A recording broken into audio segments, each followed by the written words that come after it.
챕터 6 Dinosaur Valley. Annie, look at this, Jack called. Look what I found. Annie had gone up to the hilltop. She was busy picking a flower from the magnolia tree. Annie, look, a medallion! But Annie wasn't paying attention to Jack. She was staring at something on the other side of the hill. Oh, wow, she said. Annie! Clutching her magnolia flower, she took off down the hill. Annie, come back! Jack shouted, but Annie had disappeared. I'm going to kill her, Jack muttered. He stuffed the gold medallion into his jeans pocket. Then he heard Annie shriek. Annie! Jack heard another sound as well, a deep blowing sound, like a tuba. Jack, come here! Annie called. Annie! Jack grabbed his backpack and raced up the hill. When he got to the top, he gasped. The valley below was filled with nests, big nests made out of mud, and the nests were filled with tiny dinosaurs. Annie was crouching next to one of the nests, and standing over her was a gigantic duck-billed dinosaur. Don't panic, don't move, said Jack. He stepped slowly down the hill toward Annie. The huge dinosaur was towering above Annie, waving her arms, making a tuba sound. Jack stopped. He didn't want to get too close. He knelt on the ground. Okay, move toward me slowly, he said. Annie started to stand up. Don't stand, crawl, said Jack. Clutching her flower, Annie crawled toward Jack. The duck-billed dinosaur followed her, still bellowing. Annie froze. Keep going, Jack said softly. Annie started crawling again. Jack inched farther down the hill until he was just an arm's distance from Annie. He reached out and grabbed her hand. He pulled Annie toward him. Stay down, he said. He crouched next to her.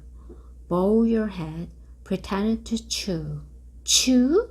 Yes, I read. That's what you do if a mean dog comes at you. She's no dog, Jack, said Annie. Just chew, said Jack. Jack and Annie both bowed their heads and pretended to chew. Soon the dinosaur grew quiet. Jack raised his head. I don't think she's mad anymore, he said. Thanks, Jack, for saving me, said Annie. You have to use your brain, said Jack. You can't just go running to a nest of babies. There's always a mother nearby. Annie stood up. Annie! Too late. Annie held out her magnolia flower to the dinosaur. I'm sorry, I made you worry about your babies, she said. The dinosaur moved closer to her. She grabbed the flower from her. She reached for another. No more, said Annie. The dinosaur let out a sad tuba sound. But there was more flowers up there, Annie said. She pointed to the top of the hill. I'll get you some. Annie, I'll get you some. Annie hurried up the hill. The dinosaur waddled after her. Jack quickly examined the babies. Some were crawling out of their nest. Where were the other mothers? Jack took out the dinosaur book. He flipped through the pages. He found a picture of some duck-billed dinosaurs. He read the caption. The Dinosaurs lived in colonies. While a few mothers' babies sat the nest, others hunted for food. So there must be more mothers close by. Hey, Jack! Annie called. Jack looked up. Annie was at the top of the hill, feeding magnolia flowers to the giant Dinosaurus. She's nice too, Jack, Annie said. But suddenly, Dinosaurs made her terrible tuba sound. Annie crouched down and started to chew. The dinosaur barked down the hill. She seemed afraid of something. Jack put a book down on top of his pet. He hurried up to Annie. I wonder why she ran away, said Annie. We were starting to be friends. Jack looked around. What he saw in the distance almost made him throw up.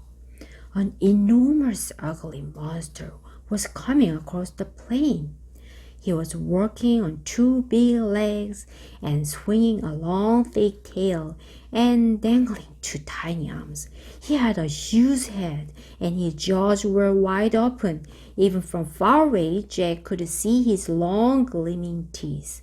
Tyrannosaurus Rex, whispered Jack.